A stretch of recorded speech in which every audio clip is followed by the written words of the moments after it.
Hello! Welcome to Creative Catchup, a podcast where myself, Natasha Newton, artist and illustrator, and me, Mel Chadwick, illustrator and designer, will be chatting about running a creative business. Each episode we'll be diving into a different topic that has come up in our own creative practice. We'll be sharing our experiences, both the ups and downs, struggles and successes, and hopefully give some advice that you'll also find useful.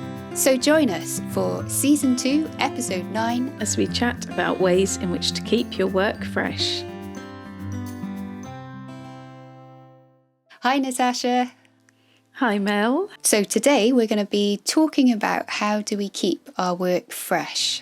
I think this is a really good topic as it leads on nicely from last episode where we talked about how do we find our style. Once you found your style and you're kind of confident with how you do things, I sometimes find that because you're so familiar and you kind of do things in the same way, sometimes your work becomes a little bit too familiar and you can find that you end up getting a bit bored by it. I don't know if you experience that as well, but I know I certainly at times where I get a bit kind of, do I have to do it that way again? Yeah, I can totally relate to this.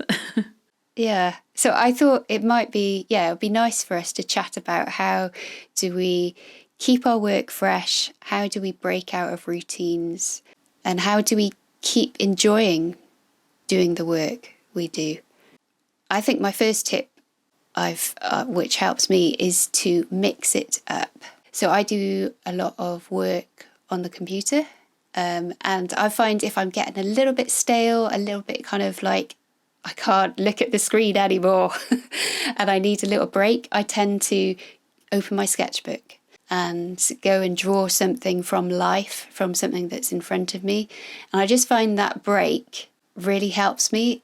It refreshes me because I'm no longer looking at the screen, but it also just gets my brain working in a different way and then helps me then to come back to my work feeling a bit more awake. I've got a bit more energy as well. Yeah, and you can see it with fresh eyes as well, can't you, when you've been away from it? So I think just that break to do something different. I know if I get stuck on something for too long, I can easily get quite bored and I need to have a break where I do something different. So for a while I was doing, you probably remember this, lots of painted stones and lots of sea glass and things like that. And I was completely obsessed with doing this. And I was like, I'm really enjoying this more than anything else at the moment. And so I would make a lot of those. And at that point, very few actual paintings. And then at the moment I'm the total opposite. I don't want to see a stone ever again. Yeah, because you can get so obsessed with something. I find like I will find something, a subject for instance, I'll be so obsessed with it. I'll be like, I just love drawing this subject. It just makes me feel so alive. Yeah. I almost overdo it. It's like I get too stuck on it and then I'm like, I can't see another one of them again. I wonder whether everyone goes through this because I know that I do. There was a time, it's hard to believe now, but because I've been painting the landscapes with the little white houses in for years now. I mean, you could go back to like 2006, something like that. And I was doing them then. They were slightly different to the new ones, but they were so popular that I kind of felt under pressure to keep doing them at one point. When I got to about, I think it was around, 2011, 12, 13, something like that. I was like, I really just don't want to do these anymore. I'd done so many and it seemed to be the only thing that people really wanted to commission me to do. And at one point, and I was like, I really just don't want to do these anymore. I'm not inspired to do them. I felt like I'd done them over and over again in the same way. And so I kind of, for a little while, backed off a bit and had a bit of a break from them. And then recently I've come back to them in the last few years and I'm absolutely loving them again. I guess that just shows we are human beings. You know, we're not robots or machines. We're not on an assembly line where we can keep doing the same thing.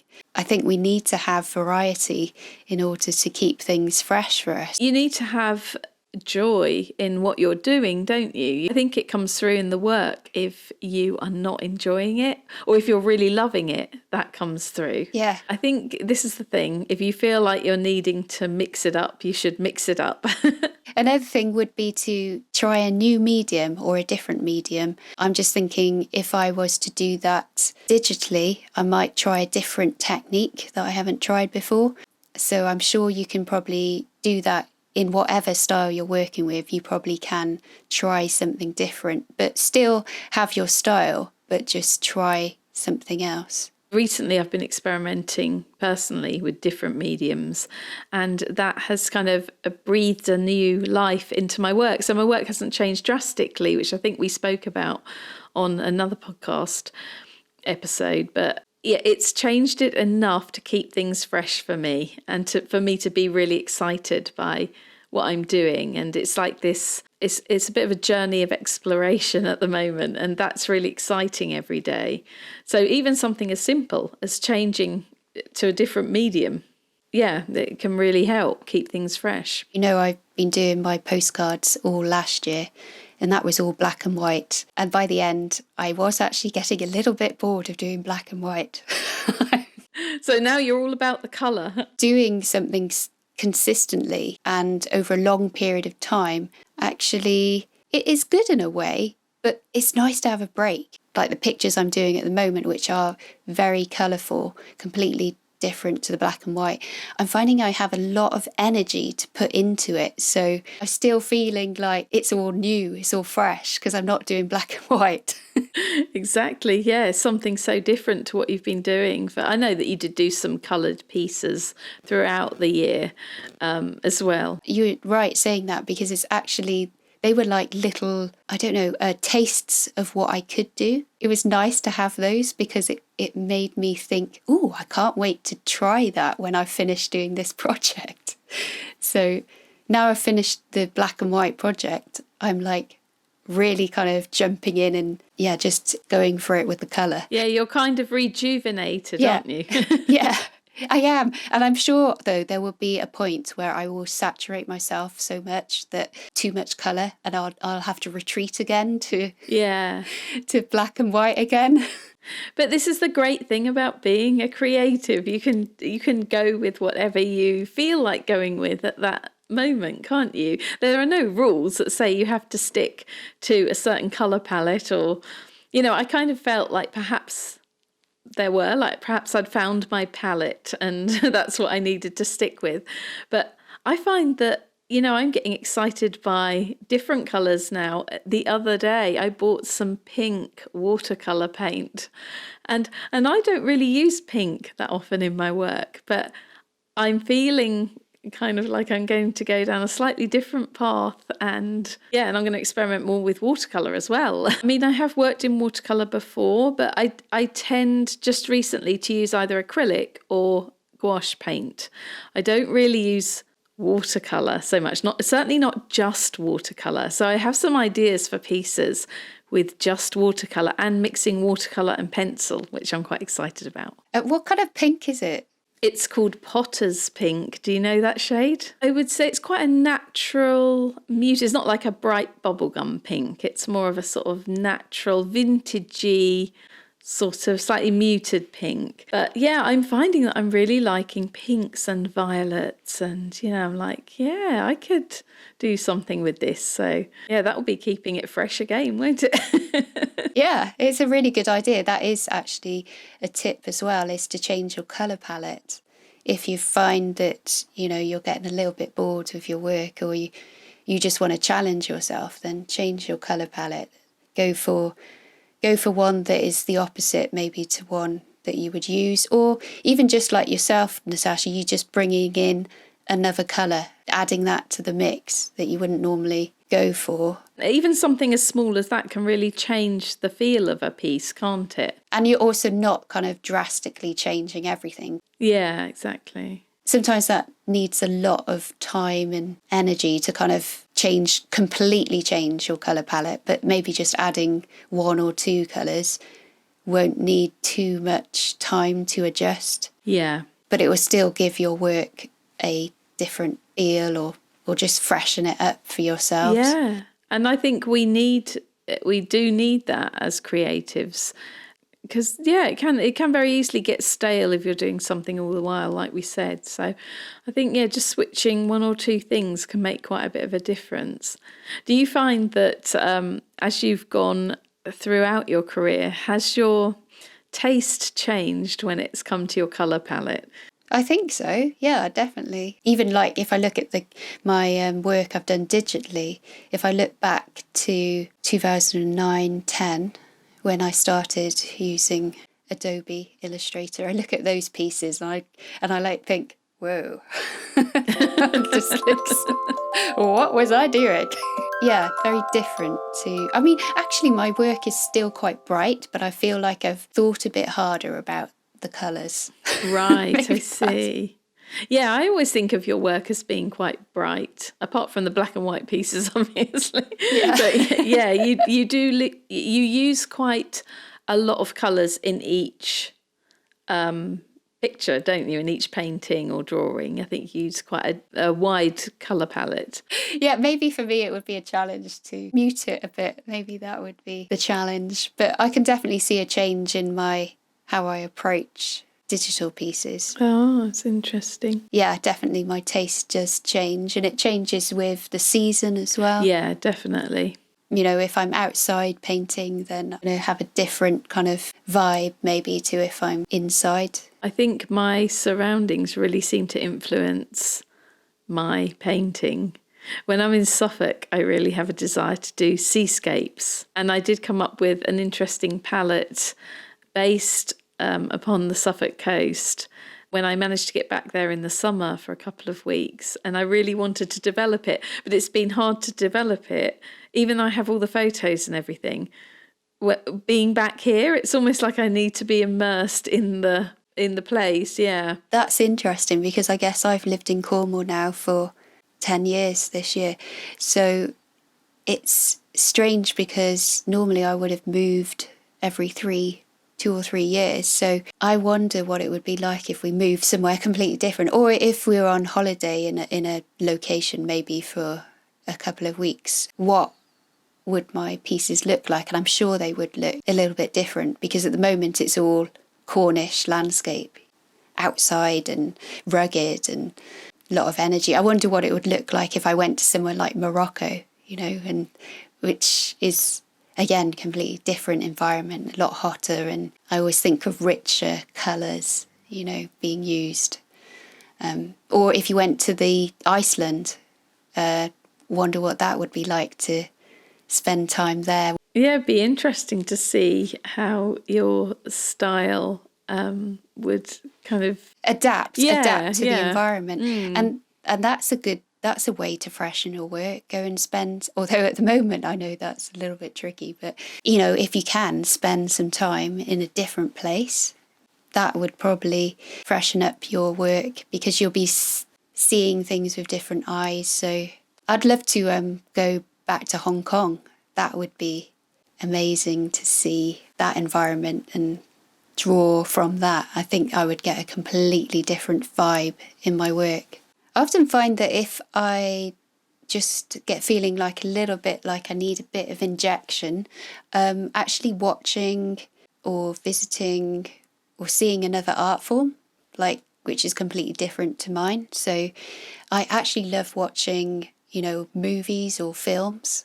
I went through a stage of loving everything that, what's his name? The guy who directed Amélie, but he's a French director, I think. I love that film, but I can't think who directed it. Oh, Jean-Pierre Jeunet. Okay, yeah. So I loved watching Amélie, and because it was just so transports you to that place, and you're able to, the way it was shot, the way the colours, the sound, the music, everything kind of took you to Paris and experienced things the way Amelie was experiencing them. And I found, like, I remember it so well. I mean, it came out in 2001. It's like almost Amelie 20 did years it? ago. No. Isn't that crazy? That is crazy. But 20 years ago, and I'm shocked. I actually remember, normally I have a really bad memory for what I've watched, but I remember that because it kind of engaged all my senses.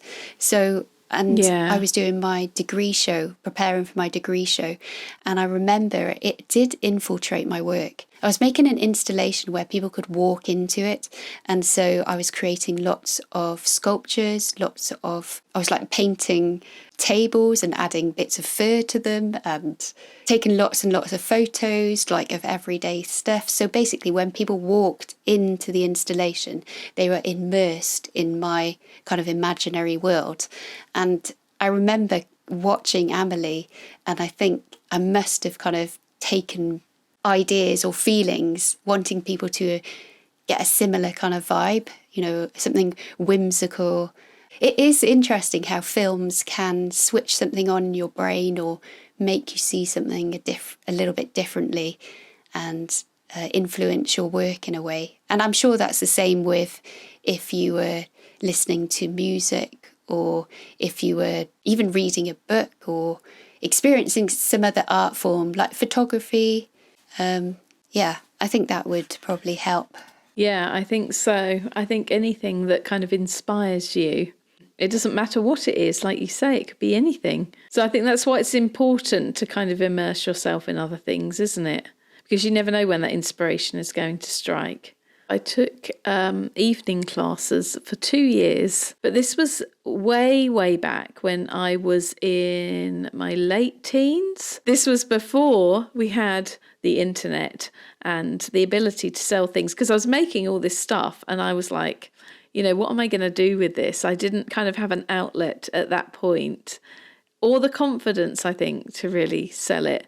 But yeah, I've often thought that I would like to go back to that at some point and have another go. I really enjoyed it. And yeah, it's something that I would like to do again. It's trying to find the time to do all of these different things. I think if I added another thing at the moment, I would spontaneously combust. Yeah. I was just thinking, though, you took up needle felting, didn't you, for a little bit? I did, yeah. And I got my needle felting stuff out again the other day. And I was like looking at it thinking, I want to start up again.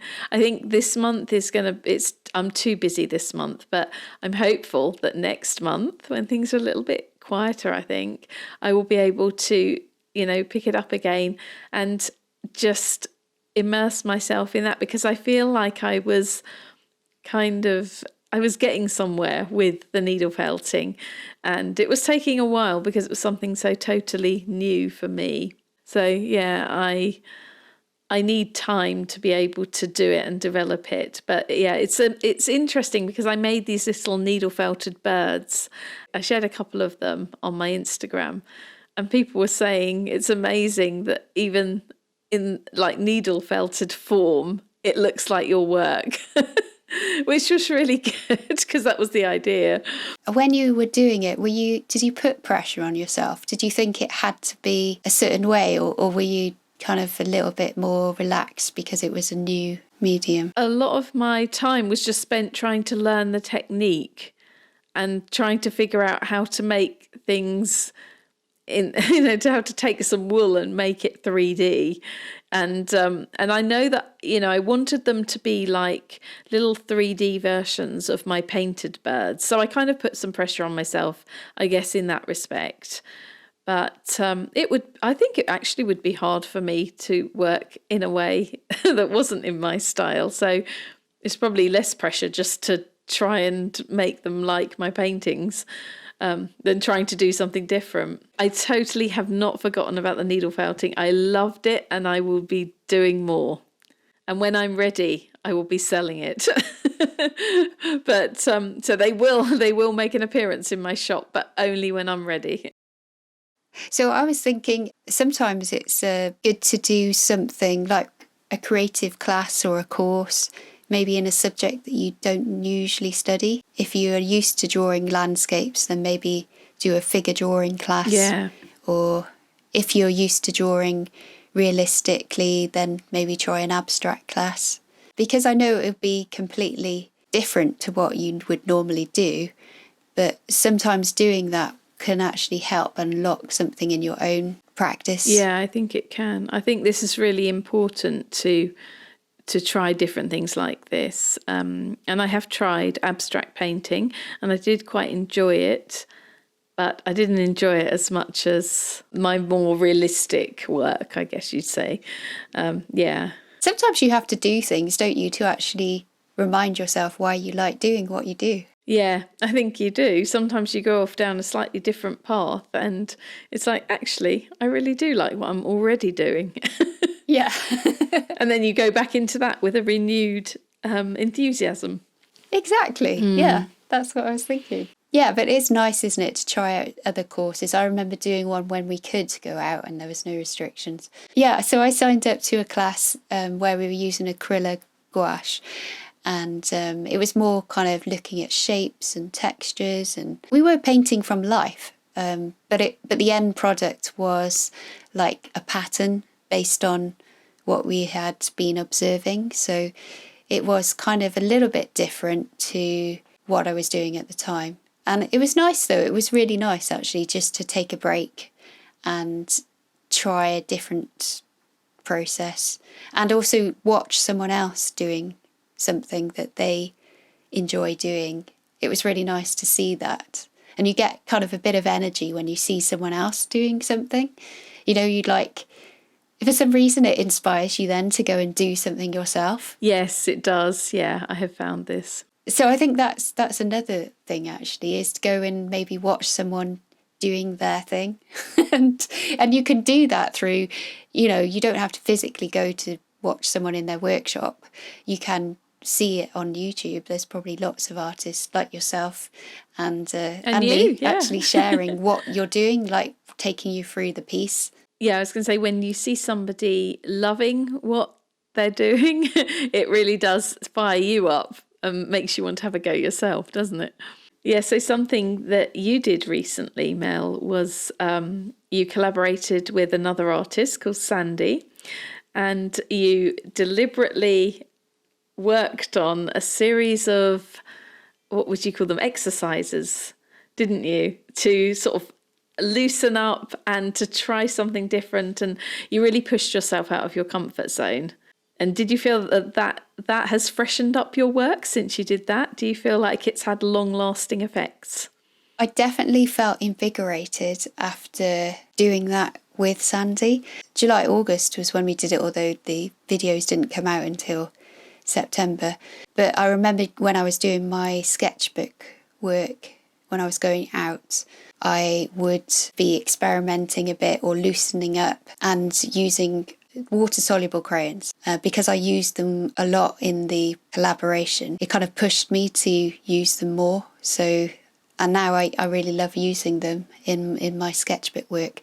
And then also now I'm using them on separate pieces now as well, because I'm trying to just develop the work a bit more. So I definitely think it's a good idea to collaborate with someone who your style may be quite different, or subject matter might be quite different, because I was drawing people with Sandy rather than places or landscapes. Yeah, actually it's interesting, because although I'm not really doing people, I'm still finding I'm being a bit looser with my landscapes. Ah, so it really has had an effect on you, hasn't it? Some of the exercises you did with Sandy, can you tell us a bit more about those? What did you do that kind of changed your way of working? We did blind drawing. So that's when you don't look at the piece of paper and you just look at what's in front of you. We also did contour, so just like the outside edge of something. We also looked at negative space, so you just concentrate on the things around the subject. One of the exercises I actually got Sandy to do, she hadn't done before, was a two-handed exercise. So you have a pen or whatever you're drawing with in both hands. So you draw the subject with both your hands Does that feel at the really same weird? time. Yes, it does. And you get really quite interesting results. Yeah, I can imagine. Another one is using your less dominant hand. Again, it's funny how sometimes you produce something which you really like, actually more than if you were using your regular hand to draw, just because it's harder to control. And I almost think that your regular hand that you use maybe knows too much. Yeah. It's very hard then to get those wobbly lines or... Yeah, because it's kind of so finely tuned, isn't it? Whereas the other hand doesn't know what it's doing. Mine certainly doesn't. Yeah, so it's all over the place. Yeah. Yeah. And another thing actually is good to do timed exercises. I'd like to do a bit more of this. Yeah. So if you pick a subject and then give yourself different time frames to do it in. So start with maybe 10 minutes, then go to 5 minutes, then go to 2 minutes, 1 minute, and then for an outrageous drawing, just go for 5 seconds. And it's really interesting to see the difference in your work as you simplify. You know, you almost are, that's what you're doing, you're kind of simplifying it. And again, that gives you a different perspective on your work. When I go out now, I look at simplifying things around me. So I look at what are the shapes that I can see, rather than thinking that's a complicated looking building, look how many windows it's got. I'm more looking at, well, what's the overall shape? And then I'll look at the next shape and then the next shape. Not that's a window with that amount of panes, you know? Yeah. Because you end up with a bit more of a stilted drawing if you try and get everything in the right place. And this is what I found really useful in your latest video. What's that building called? St. Basil's. Oh, St. Basil's. Yeah. I mean, I would just look at that and go, it's really inspiring, but there's no way I can draw or paint that because there's just too much there. I wouldn't know what to put in and what to leave out, and I would probably be tempted to put everything in, and you can't put everything in. And like you say, things have more energy when you leave something out and you're not being so particular about every little aspect. So I really liked your advice about breaking it down into shapes. And I thought, I'm gonna try this, because there are like more complicated buildings that I would like to try to draw, but I've been putting it off because I was overwhelmed. And I think this is good advice. Yeah. It means that you feel like you can draw anything. You feel like a little bit more free. And you forget, actually, your brain fills in a lot of gaps. This is true, yeah. Yeah, so doing some drawing exercises will loosen you up. Maybe do them before you start the day or last thing at night, you know, just to relax to, just do some exercises just to either get you going or help you wind down. I mean, when you think about it, it makes sense to kind of do them before you start your proper work for the day, because it's like an athlete warming up before running or whatever it is they're doing. And so they perform better once they're warmed up. And so why wouldn't we, you know, as artists? Yeah, and that is a good tip, actually, because say like you're doing client work, you need a little bit of time, your energy yourself. And sometimes you get that from maybe doing something you really love doing. So if you make some time for yourself and just do a quick 10-15-minute drawing, that actually is quite nice, because you're doing it for yourself and then you're maybe ready to do your client work. Yeah, exactly. Another tip is to just go outside and look for your inspiration outside. Take a walk and photograph your surroundings and then make a colour palette from it. I don't know if you, Natasha, have particular seasons that you love to draw your inspiration from. I know you like the winter. Yeah, I think autumn and winter are definitely my favourites. Spring and summer, I got into doing some spring landscapes last year. I quite liked it, but I haven't quite... I don't know, I'm not like fully inspired to do those at the moment, but you never know. I've got all my new art materials this year, so you never know what's going to happen. But yeah, I find like a more muted colour palette, I'm very inspired by that. So I guess in that respect, that's why I love winter. And I always think that autumn, I mean, you've just got those gorgeous ochres and rusts, and, you know, that's a beautiful colour palette. But yeah, I love this idea of going out and, say, for example, seeing something and you think, oh, I really like that colour combination, and kind of just taking your phone and quickly taking a snapshot of it. Just as reference, you know, I will do this sometimes. It doesn't even have to be a great photo because you're not necessarily going to work from the photo.